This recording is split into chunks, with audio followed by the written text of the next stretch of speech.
população tem livre acesso aos 44 quilômetros de praia do parque, mas na área da Restinga a entrada é restrita. A vegetação de Restinga tem uma importância enorme. Ela consegue segurar a areia, formando dunas que protegem o continente da energia do mar, impedindo que a água do mar avance com muita força.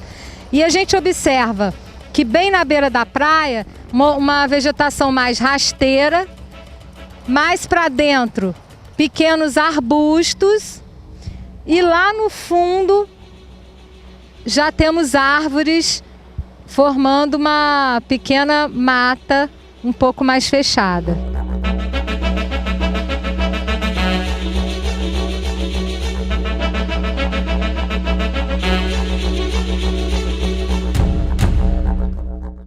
A gente vê aqui na areia marcas de ralis clandestinos, pessoas que insistem em passar num lugar desse, uma reserva da fauna e da flora, para correr de automóvel. Infelizmente isso era frequente antes da criação do parque, que as pessoas viessem para cá para praticar rali aqui nas areias claras, bonitas, em contato com a natureza. Isso era quase uma tradição. Com a criação do Parque Nacional isso não é mais permitido. Desde 98 foram feitas várias ações, mas ainda permaneceu muito frequente até 2013, quando o ICMBio e em 2014 também, com o apoio da Polícia Federal de Macaé, as guardas ambientais intensificaram a fiscalização e a gente avalia que hoje 90% desses ralis já pararam. Ainda tem algumas pessoas que insistem nessa prática, mas essa prática está sendo coibida e o que o ICMBio tem feito para permitir que pessoas possam andar aqui é delimitar trilhas autorizadas para que quem tem seus carros estacionados possam fazer em contato com a natureza sem degradar o meio ambiente. Então é permitir espaços delimitados para que esse esporte em contato com a natureza possa existir, mas não numa área preservada como essa.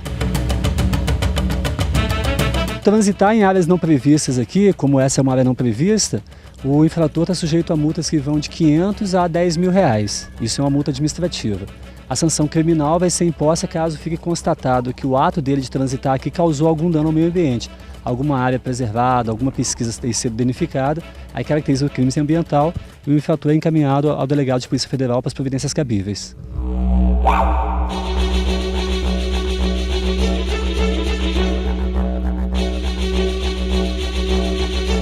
A gente observa muito essas moitas, né? Essa planta, que planta é essa? Esse é o guiriri, também chamado de juruba, daí o nome jurubatiba, que é uma das plantas mais abundantes do parque. Essa planta, ela tem a característica de suportar muito bem o sol, então mesmo em temperaturas muito altas, ela consegue nascer, criar condições para outras crescerem. E ela tem uma peculiaridade que o tronco dela, o caule dela é subterrâneo. Então quando vem, por exemplo, um incêndio que queima suas folhas, 15 dias depois ela já começa a rebrotar e consegue, a menos que seja uma tragédia muito grande, ela tem uma grande capacidade de sobrevivência. E ela está em todo o parque. Quando foi se pensar no nome Parque Nacional, qual seria, escolheu ela para ser o símbolo do parque, dar o nome. E em indígena, tiba significa muito, daí o nome Jurubatiba.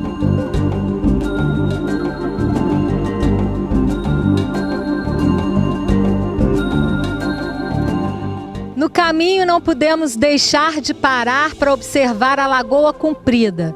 Ela é uma lagoa totalmente preservada, com a qualidade da água 100%, porque fica longe das cidades e de difícil acesso.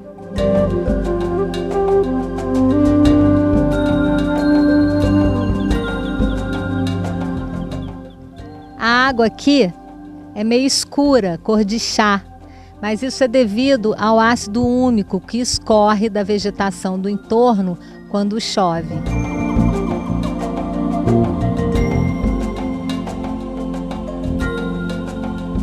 A formação das nossas lagoas costeiras aqui, elas são muito parecidas. O mar está aqui, aí você tem a lagoa, onde as pessoas realmente identificam como lagoa, e você vai vendo que elas têm braços aqui, aí para lá ela continua, outros braços, ela permanece, forma outros braços e termina aqui em cima.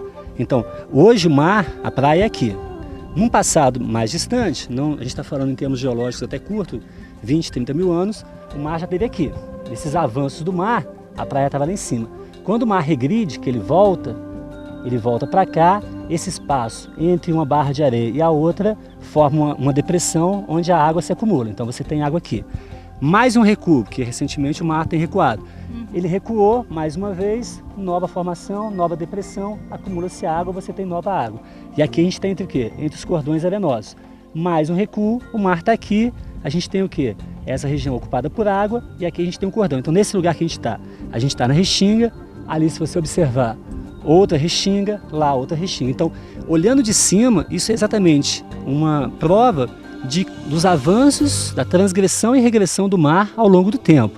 Recentemente, algumas lagoas foram encontradas, existia braços de lagoa aqui, quando o mar avançou, os fundos das lagoas ficaram aqui expostos, o mar agora regrediu um pouco, a gente vai passar lá e vai ver o que a gente chama de lagoas fósseis, que na verdade são o quê? Fósseis são o quê? São o fundo de lagoas que, quando o mar avançou e regrediu, deixou expostos o fundo dela. Para uma pessoa desavisada, isso aqui são apenas rochas perdidas no meio da praia. Mas como nós da Ecovia estamos super bem acompanhadas com o Marcos, ele vai explicar para a gente, porque isso aqui tem muita história. Perfeitos. De certa forma são rochas sedimentares, guardam uma relação muito direta com o petróleo, então o parque está em Macaé também, Macaé, Carapicuíba e Ziquissamã. E Macaé tem essa relação direta com a Petrobras, com as rochas sedimentares do petróleo.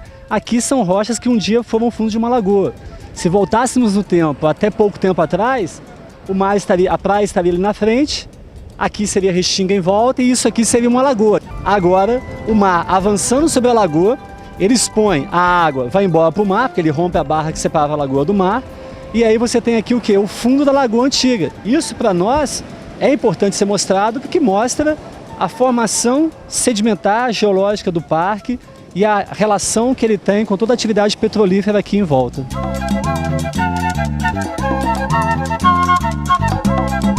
Aqui na Restinga, a gente encontra também várias espécies de plantas que têm um potencial farmacêutico.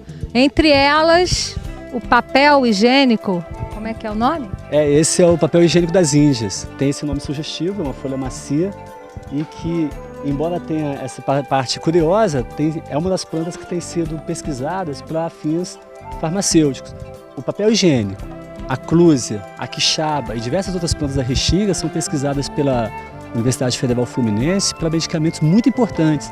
Aqui a gente já existem experiências mostrando que ele tem um potencial para tratamento do mal de Alzheimer, para o câncer de mama, a quixaba para o diabetes. Então, muitas das plantas que estão protegidas aqui hoje, embora não tenham ainda medicamentos comerciais, ainda não tenham uso comercial dos medicamentos, elas protegidas aqui, elas geram uma expectativa de que no futuro isso possa servir como uma grande farmácia para a humanidade. Então, preservar a natureza aqui é preservar o amanhã, preservar o potencial de amanhã a gente ter remédio para a nossa população. Além, é óbvio, de que preservar a natureza é uma obrigação moral do ser humano.